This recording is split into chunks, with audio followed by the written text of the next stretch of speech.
his right hand. I pledge allegiance to the flag of the United States of America and to the republic for which it stands, one nation under God, indivisible, with liberty and justice for all. Okay, roll call please. Okay, Steve Beardsley, Mike Wright, Present. Brant Fuller, Joe Palmer, Present. Megan Sheets, Clarence Worthen, Present. Eric Woods. Present. We have the minutes from the October 24th, 2022 regular meeting. Mike, did you want to say something else? Or do you want me to Yes. address that? If you recall at the last meeting, that resolution 22-25 was not on the agenda. And it was presented right before the meeting. Officer Chief Shoemaker presented it. And a motion was made to just go ahead and pass it on all three readings and suspend the rules, which was done. And it was kind of a hurry up thing, but at the conclusion of the meeting, we realized that we need a public hearing on an additional appropriation. So I suggested to Carol that if you look at the minutes there, the last two lines under ordinance 22-25, that it just reflect that it passed on first reading. And then we can have our public hearing tonight, a little bit here, and then suspend the rules again if you like, and pass it on the second and third reading, or confirm its passage on the second and third reading. So if you're okay with leaving those minutes as they are, that's my recommendation. Would it be better if we just make a motion to amend it as presented there on that? You can do that. Yeah, I think, That way, because it's thanks. actually corrected on here. Correct on here, right? Yes, this Yeah, is it was correct. actually passed on first reading. Yes. It shouldn't have been passed on second and third. Right, I thought we didn't, I thought we changed that. Well, it could have been passed on first and second, but not on third because we hadn't had a public hearing. Okay. Additional appropriations, you have to have a public hearing, and that was scheduled for tonight. So it could not be noticed.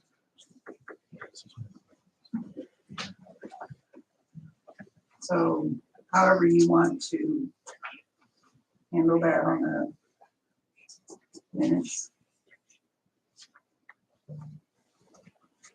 I'll make a motion to pass the minutes as written. I'll second. Roll call, please. Mike Wright, Aye. Joe Palmer, Aye. Megan Sheets, Aye. Clarence Worthen, Abstain. Eric Woods. Aye. Okay, public comments, did we have anything? Okay. Next, I will recess the council meeting at 7:05 and open the public hearing on ordinance number 22-25. And that was the ordinance that Les was just talking about, that we changed that to just first reading last time. We have to have a public hearing, and then we can do second and third. Do you have any comments or questions? Okay, I will close the public hearing at 7:06 and reopen the council meeting. Next on the agenda, we have ordinance number 22-25. This is on second reading. And since we've had the public hearing, if you want to suspend the rules, you can, or if you just want to pass it on second reading this time. I'll make the motion to suspend the rules, pass on second and third reading. I'll second. Roll call, please. Mike Wright, Aye. Joe Palmer, Aye. Megan Sheets, Aye. Clarence Worthen, Aye. and Eric Woods. Aye. Okay. I want to make the motion to pass it then. I'll make the motion that we pass ordinance 22-25 on second and third reading. Second. Mike Wright, Aye. Joe Palmer, Aye. Megan Sheets, Aye. Clarence Worthen, Aye. and Eric Woods. Okay, ordinance number 22-25 passes on second and third reading.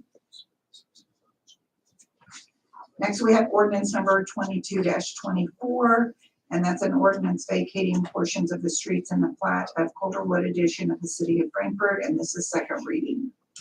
Is there anything particular on this? We say third. Can I ask a question now? Yes. has anything new come about this from anybody. I haven't heard anything from anyone on this. Is there anybody out there that wants to say anything about that? I know Jay's not here. Joe, you can, I mean, obviously, last week, our last meeting, all the neighbors, I think all but one of the neighbors that was given a letter showed up to the meeting. They voiced their opinion that they wanted it closed. But I haven't heard anything. Dan's right here beside me here. I don't think he's heard anything either as far as the neighborhood. No. So. they're obviously not here, so. Right. And they So showed up- is those streets, are those supposed to be an access to like another field for another addition? Actually, the one on the south end of my property ends at the fence line where it is. And my neighbor, my backdoor neighbor, obviously has a bunch of trees and stuff that's growing up in there, and trees that fell over in there. On Dan's side, it's jungle. Is on a watershed area as well. Part of it is in a floodplain. It's at the very, very end. It kind of runs up. Part of it is and part of it's not, because the creek's right there.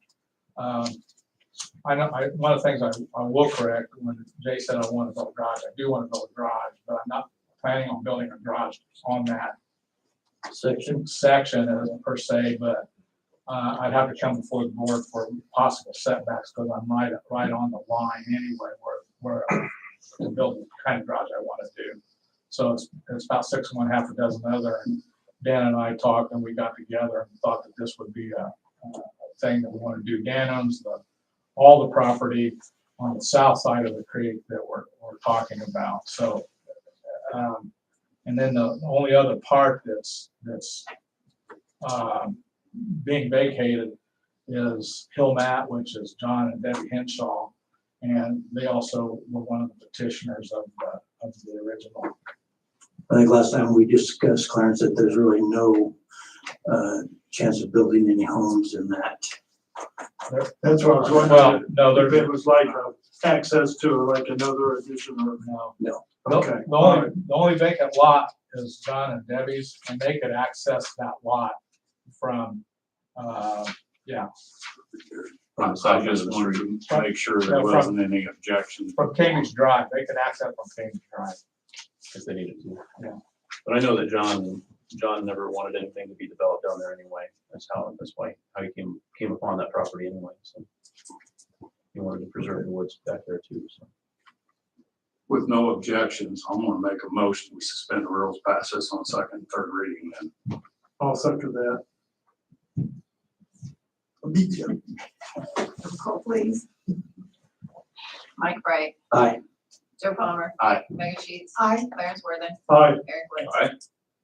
All right, Okay, make a motion, we pass it on 22-24 on second and third. I'll second. he still didn't get it. Roll call. Mike Bright. Aye. Clarence Worthing, Aye. Joe Palmer. Aye. Megan Sheets. Aye.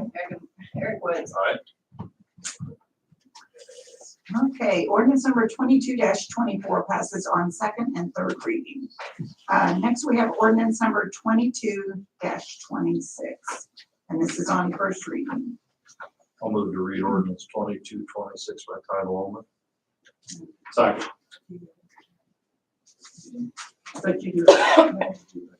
Roll call first.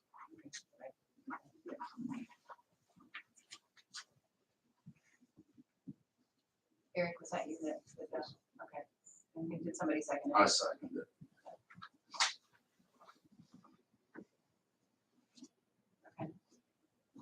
Mike Bright. Aye. Joe Palmer. Aye. Megan Sheets. Aye. Clarence Worthing, Aye. Eric Woods. All right,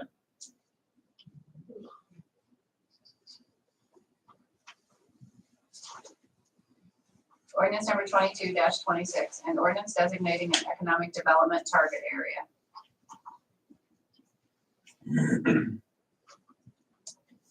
Would someone get me up to speed on Yeah, this? let me do that, Clarence. Did you copy this today? Yep. Yes, I was gonna hand those out. there's going to be a declaratory resolution that I think did not get on the agenda that follows this. And this is this has to do with the 1.7 acres that the new Goodwill store was built on that outlot out by the Dairy Queen. Okay. And since that's a retail establishment, in order to get a tax abatement, which they have applied for, which is in your packet, the SB1 forms, that 1.7 acre parcel has to be declared a target area by statute because it's retail. So there's another step that has to have been gone through, and that step is to take it before the Economic Development Commission for a resolution recommending to this council that it be designated as a target area under the Economic Development Statute. That has been done, and that resolution from the EDC passed unanimously, and it's in your packet there, recommending that 1.7 acre parcel be designated as a target area, and that would be a step that's required to obtain a tax abatement, which is in the hands of this council. So with that recommendation, this ordinance has been prepared and would be passed by the council. And that has to be done in order to get to the declaratory resolution for tax abatement.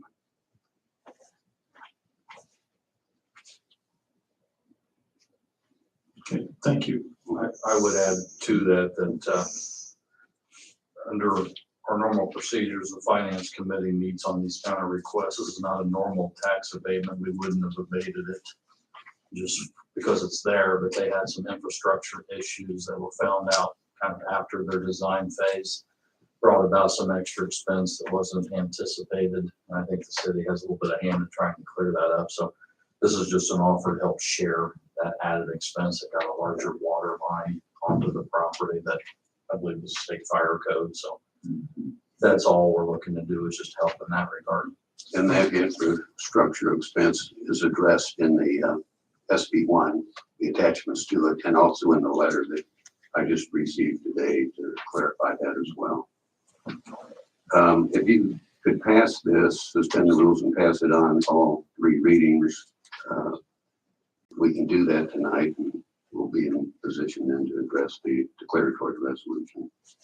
The other thing that the declaratory resolution will do is it will make a finding that since the building is already occupied before the abatement is granted, that requirement of the statute be waived. Typically, you're to not occupy the building until the abatement has already been processed. But this was actually filed back in February, so I don't know if it was even occupied then. But anyway, there is that waiver language in the declaratory resolution when we get to it. The EDC also, we took into consideration that Goodwill did take a blighted old building and tore it down, and we've got a new nice Goodwill building there, and so that kind of weighed in a little bit too. So with all in all,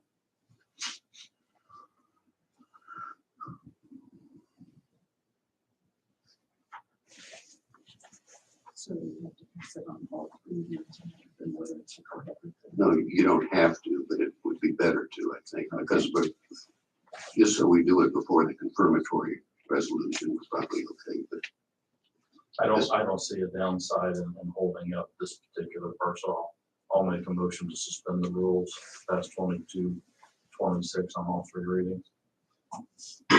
I'll second. Mike Wright, Aye. Joe Palmer, Aye. Megan Sheets, Aye. Clarence Worthing, Aye. Eric Woods.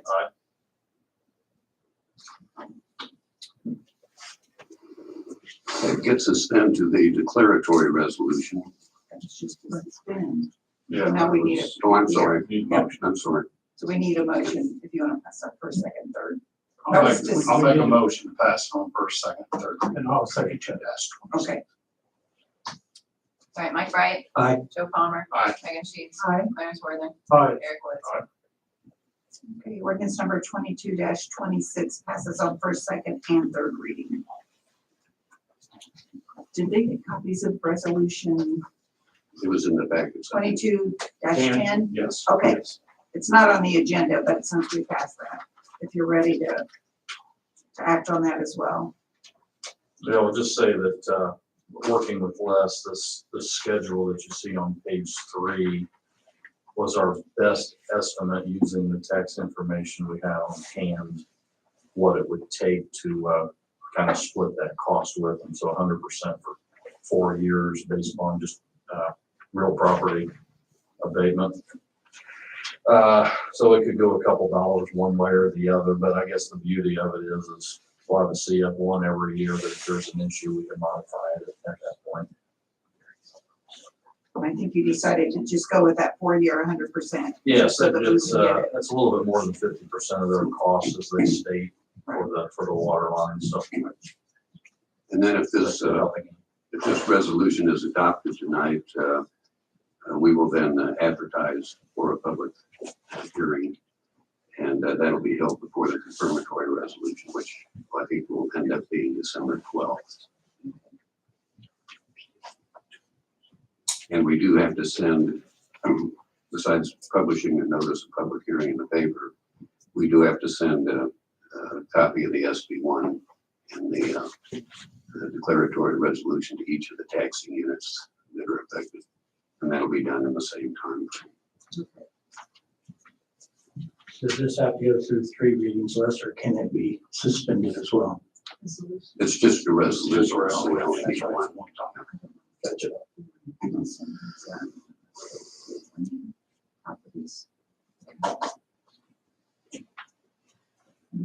Yep, ready for a motion. I'll make the motion that we pass resolution 22-10. I'll second. Roll call, please. Mike Wright. Aye. Joe Palmer. Aye. Megan Sheets. Aye. Clarence Worthing. Aye. Eric Woods. Aye. Okay, resolution 22-10 passes. So will you work with the clerk treasurer's office then on making sure they get that information out through the state class and get that out? Does anyone have anything under old business? I do want to let you know that at the Board of Works meeting that we did accept the bids for fuel for 2023. And also, we did get bids in, had one bid for the management of the commons. So I just wanted you to know where we were on that. So right now, those bids are confidential, and the golf committee will be able to go through those and then make a recommendation to the council. Right, okay, There will be a public hearing. public hearing as well. So, does anybody have anything else? I had something I wanted to bring up under new business. As we look forward to the future, I had some things that I was interested in seeing done in the city. One of them, I would like to see phase 3 completed on South Punch Road. So we've made some contacts. There is a grant that's available right now, similar to what we did on phase 1 and 2. The information has to be in by December 2nd. So we're kind of on a timeline right here, right, Jason? Yeah. So what will have to happen is, or if you would be willing to, I need a support letter from the Common Council, and Kimberly is willing to work with, we're working with Fleece and Vandenbrink. They're the ones that did phase 2, and they're gonna help us on getting letters together. If the council would let us go ahead and move forward on that so that we could apply for this grant. Doesn't mean we're gonna get it, but it's an 80-20 grant. It's probably gonna be close to a $4 million project. It's something that I wanted to see get done, and this is a great opportunity for us to go ahead and complete that. So hopefully we would get the information. It's a federal highway grant. Also Board of Works, we need a letter of support from them, and there's a few others that Kimberly's gonna work with that we can get. People that live out there, businesses, the high school, those type people. To get that sidewalk, get the road completed, and it would go from Haven to Kelly. we just expanded out that way with some more new homes. Mhm. So we really need to try to get something in play on that. I know time is essential on this. It is. So that has to be sent in by December 2nd. So we're hoping to get the letter in the next week or so that we can get that in and Gleason Van Frank is getting some other information ready for us. But I think it's a great opportunity for the city. It's something that's needed to be done. And I think we would be in a position to be able to handle that financially as you look down the road. Of course, the funds wouldn't probably completely be available for another 6 years. But we would be working on the project along the way every year. From 2023 on, there would be some engineering and right-of-way acquiring, so we'd have some expense, but the big expense would then be in 2028. I think also that goes along with our comp plan, our 2013 comp plan. So we'd be continuing that as it was written for the thoroughfare portion of that to kind of finish those outer traffic paths out. Do we just need a census? Let it go. And I would be fine with the, consensus. Me. Yeah, okay, and then probably Kimberly will get that ready, get a hold of you and ask you if you would come in and sign it. They're supposed to be getting some sort of a template that we know what to exactly put in those support letters. And then I have a letter also that I send as mayor requesting that, so. This is for the application process, Mayor. Thank you. Thank you. Jason, did you have anything to say about this? Need to cover. No, I'm excited to get another one going. I know it's something we've needed to do in the past. Like Eric said, we're just finishing up something we started, and hopefully we can curl around the Kelly Road and keep moving in the future. We've talked about a couple different things to do and down there on that stretch of roadway that we brought up to the police, and Mary talked about a little bit, some stuff a little bit tonight, so we'll bring that up to them. But yeah, I'm just excited to get going and get this moving. It'll be something new for me. I've never started one. I come in the middle of them, and where they've all, this will be something we'll have to go in front of the NDOT and pitch to them, and it'll be something new for me as well. So I look forward And to we it. should know by March of next year if we're able to get that. So I've been through phase 1 and 2, so I'm a little experienced of what it takes to go through these. So, but it's a great thing. I think safety as well. There again, we have to look at that. We're getting the new subdivisions out in that area. People are out walking, biking, that type of thing. So I think it's a great thing for us. So if everyone is in, okay with that? Okay, Kimberly, get the letter ready. We'll call in for signatures, You so. done yet? Tomorrow, right? So does anybody have anything else? Okay, So move. okay, not second. Okay, oh, mine, you just aren't quick enough.